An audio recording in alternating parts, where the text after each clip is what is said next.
Hello again. In this video we're going to talk about the GridView and the FormView controls.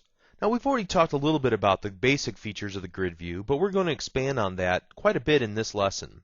We're going to first of all enable paging and demonstrate how to set some paging features so that we can customize the way paging works within our application. We're also going to enable sorting and see what that does for us. But then we're going to get to the real important meat of our lesson, and that is demonstrating how to enable inline editing, inserting, and deleting of data, then saving those changes back into the original data source. This is where the interactivity of your applications is going to begin to soar. And then we're going to move on to looking at the form view. And we noticed from the previous lesson that the form view is exactly like the details view, but the big difference is that the form view allows your user to edit the values instead of just view the values from the database. So they'll be able to edit, delete, insert new values, and then save those values back in the database. So let's go ahead and get started. As you see here, I've taken the liberty of creating a new website called Lesson 08, and I have added a database called customers.mdf, and this is identical to the customers table or database that we used in the previous lesson. If we go over here to the Database Explorer, you can see that I have one table. It is the customer table, and it's exactly the same in its layout. The only thing that I did differently was I added a couple more rows, so I have now 12 rows of data, and I did this so we could demonstrate how to use the paging functionality within the grid view. So if you want to take a moment, pause your video, and add some more data to your table, please do that at this time. Okay, so let's move on. I'm going to drag and drop a grid view control onto our designer surface, and I'm going to move it into position. Then I'm going to select the Quick Tasks menu and go over here to Choose Data Source and select New Data Source. We're going to select Database, just like we've done in the previous lessons. And now it'll ask what connection we should use to our database. We're going to select our customers.mdf file and click the Next button. And it says, do you want to save a connection string for this database into your application configuration file, the web.config? Yes. So we'll go ahead and leave that named to the default name. Click the Next button. Okay, this is the tab of the wizard that is going to look a little bit different. We're going to do something slightly different this time. And what I'm going to do is select, just like we did previously, the asterisk so that we're grabbing all columns from the customer database. But I'm also going to click this little advanced button here on the right hand side, and this brings up the advanced SQL generation options, and I'm going to click generate insert, update, and delete statements, and then also use optimistic concurrency. Now you can read the descriptions of these, but basically this first checkbox will enable 3 more SQL statements from within our data source to allow the insertion of new records, the updating of existing records, and the deletion of existing records. Okay? The second checkbox, this use optimistic concurrency, is just a preventative measure to make sure that whatever we do within the database, that there's not a concurrency problem. And concurrency happens whenever 2 users are looking at the exact same record, and by virtue of the fact that user B makes a change and saves those changes back to the database, that user A 10 minutes later tries to make different changes to that same row of data in the database, that they don't collide and cause what's called a data collision, therefore the loss of data. So what will happen is that the second person who tries to save data back into the database will be notified that, look, the data changed out from under you. If you change now, if you hit the save button now, the problem will be that we'll lose the changes that the previous user made, and you haven't even had a chance to review those changes. So we'll talk about optimistic concurrency in other videos. This is not really the forum for that. But for right now, to be on the safe side, always select use optimistic concurrency unless you have a reason not to. Okay? Just as a rule of thumb.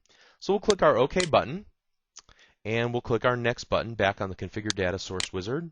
We can test our little select query. We know that that works, so we're not too worried about that. And we'll click our Finish button.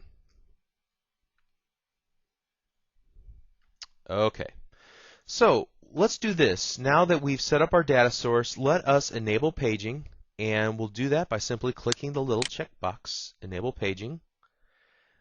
And let's run our application and see what that does for us.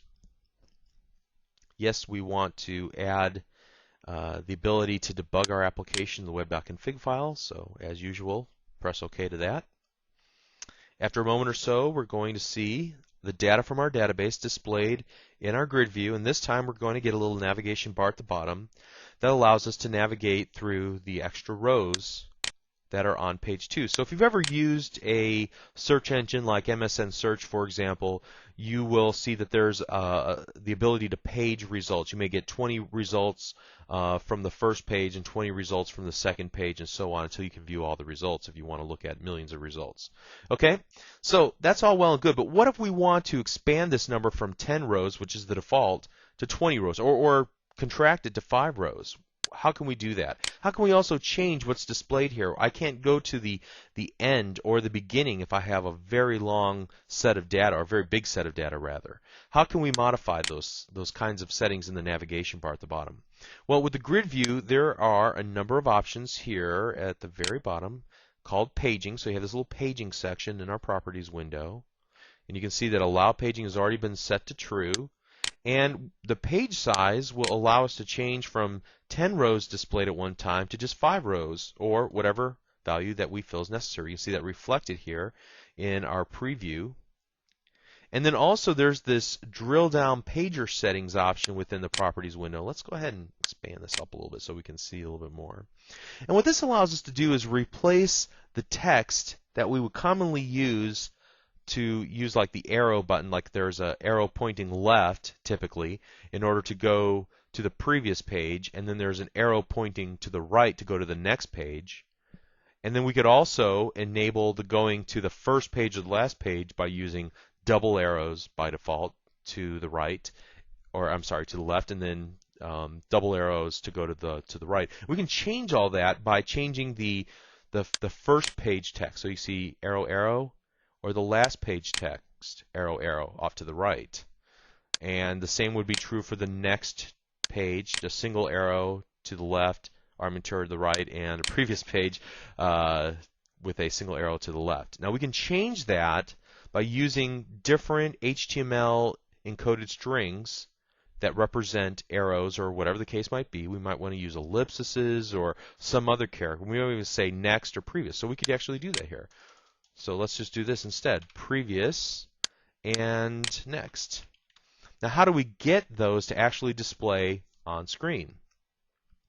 Well, we do that using this little mode property of next previous.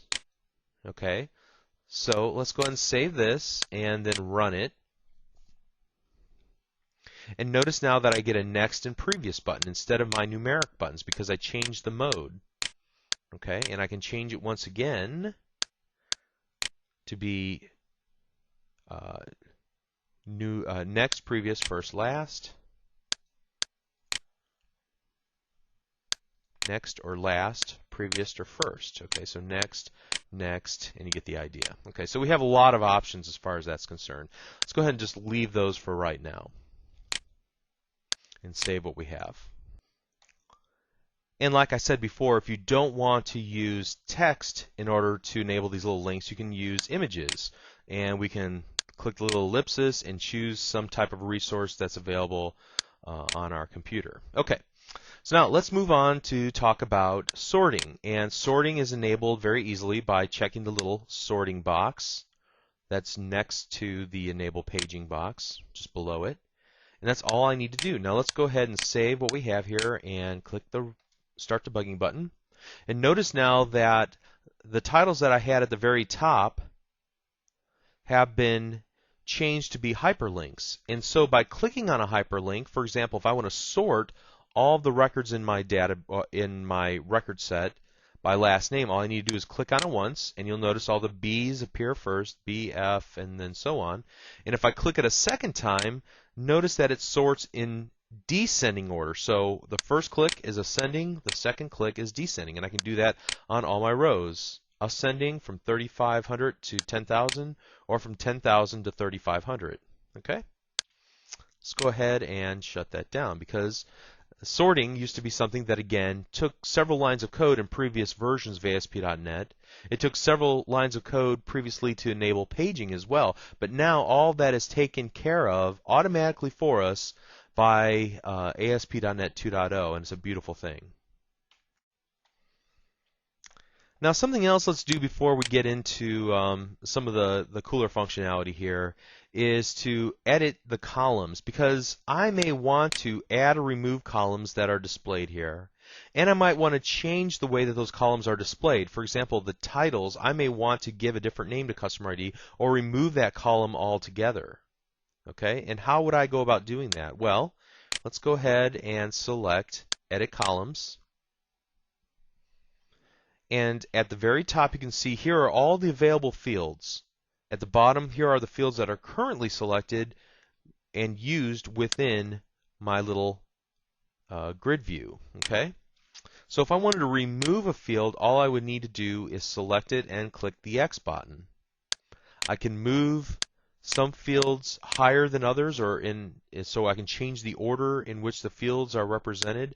So I can move credit limit before customer since, and I can move last name before first name if I want to. Okay. And in more advanced scenarios, I can add a checkbox, a hyperlink field, an image field, a button field, and command fields. And we will use some of these command fields in just a few moments. We may not use it from this particular interface, but we'll use them in just a moment.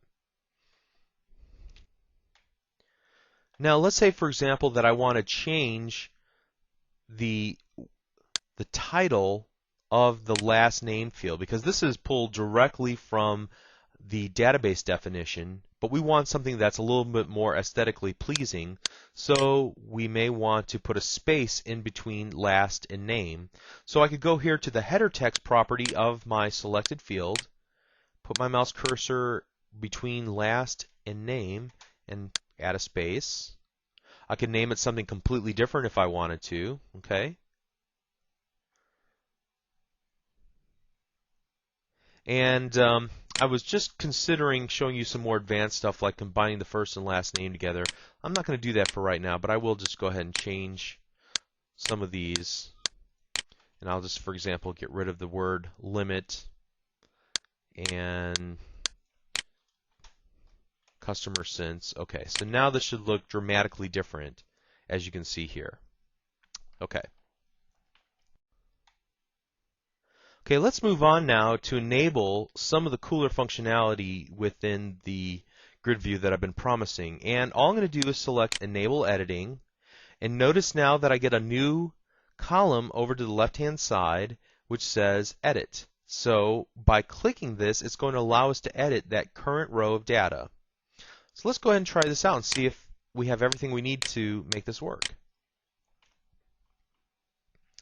Okay, so in the case of Chuck Rivetto, let's go ahead and edit him and change his name to Charles Rivetto and up his credit limit to 4,000. Okay, let's go ahead and expand this window, our Internet Explorer, so we can see the entire row. Notice that next to Charles Rivetto, I now have the ability to either cancel the changes that I just made or click Update to save them and propagate them back into the original data source. So I'm going to do that now. Click the Update button. And notice now that instead of Chuck Rivetto, we have Charles Rivetto, and his credit limit has been improved. Okay, so notice all the functionality I was able to enable by simply checking that Enable Editing button on our quick view, our quick tasks menu. Okay, let's do the same thing for deletion. Let's go ahead and run this. And this time, let's go ahead and delete Chuck Rivetto from our database by clicking on the delete button. And now he's gone. Let's go ahead and sort by last name, and notice that when we're sorting in descending order, that there's no Rivetto between pen and star. Okay, so again, able to create a very nice user interface on top of a database very quickly by just a couple of clicks. Now, for you who are just starting, this may not be such a revolutionary thing. However, for those of us who have been building web applications for a long time and had to repetitively write the same code each and every time we wanted to enable this functionality, this is a godsend, because the beauty of this is that I still have the ability to go behind the scenes and tweak the source, but I don't have to spend hours writing the same code on every project to do basically things that Microsoft now has made it so easy to do by including that functionality by default in its controls. So again, I still have the ability to modify and to muck around with all of this, with all these settings. However, I didn't have to write any code, and I was able to enable literally hundreds of lines of code's worth of functionality just by dragging and dropping, clicking options, and things of that nature. That's very cool.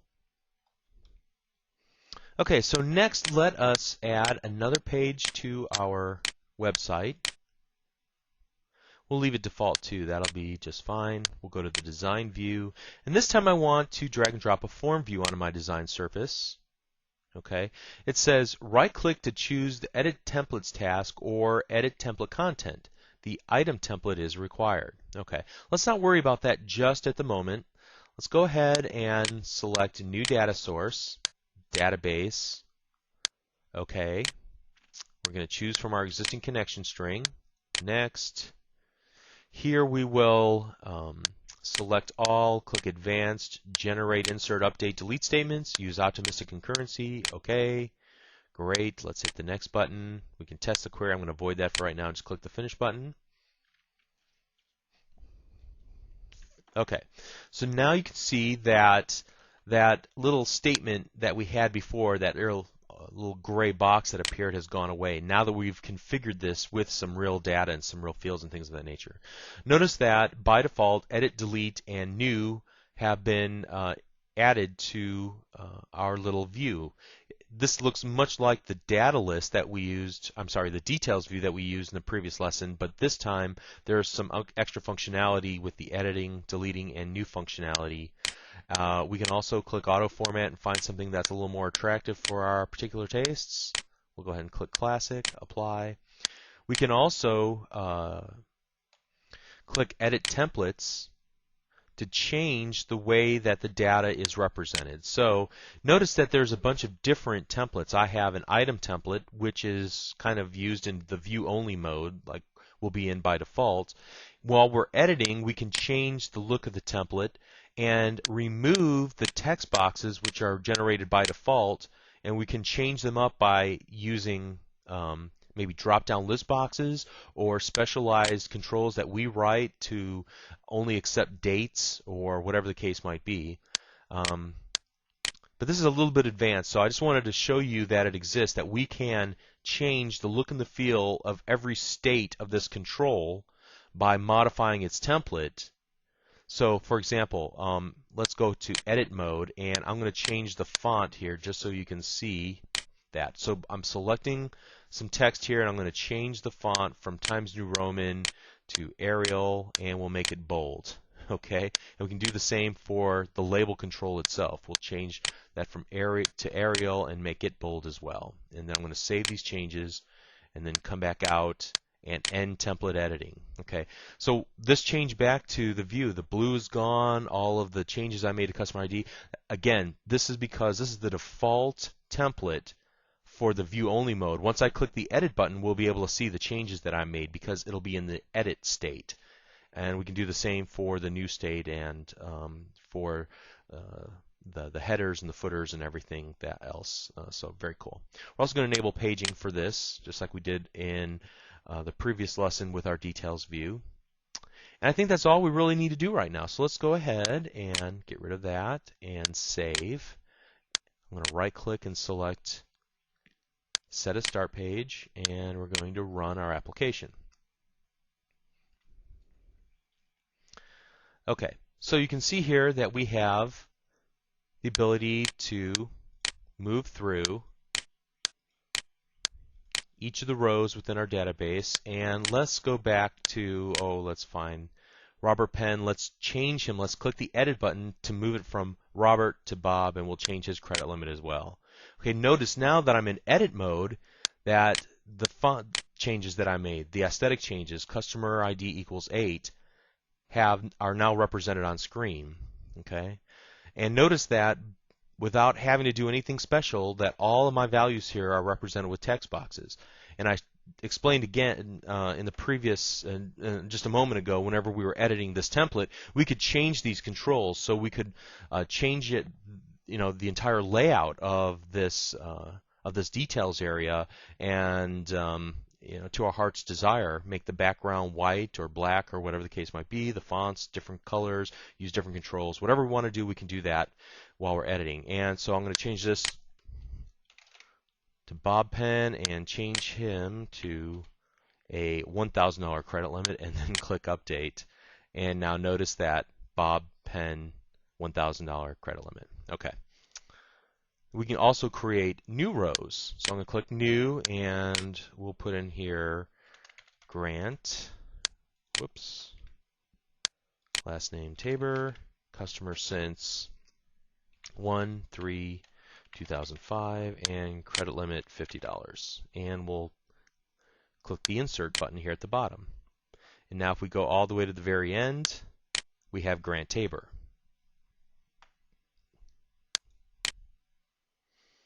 And just so you know, we haven't really talked about this, but just like we were able to do with the grid view, we can change the pager settings. So if we don't like the current mode, which is numeric, we can use the next previous metaphor instead in order to navigate between the rows, or even set this up in a master detail form like we did in the previous lesson where we combined the grid view and the details view. We could do the same thing combining the grid view and the form view so that you can see a larger selection of rows and then click on one of those, select it, and then be able to edit it in this little details view. Okay, so did you notice that I haven't written any Visual Basic code at all in this lesson, and I was able to enable so much functionality here. It's just amazing. So again, you're going to be able to get up to speed very quickly, write some really excellent dynamic applications without having to write a whole lot of code, and you'll be able to finish them in very short order. So it's a very exciting time to start learning about developing web applications using Visual Web Developer 2005 Express Edition. Okay, I hope you enjoyed this video and learned a lot. Please visit www.learnvisualstudio.net to download and watch over 400 videos just like this one aimed at all skill levels on many different topics related to C#, Visual Basic, ASP.NET, and more. Thank you.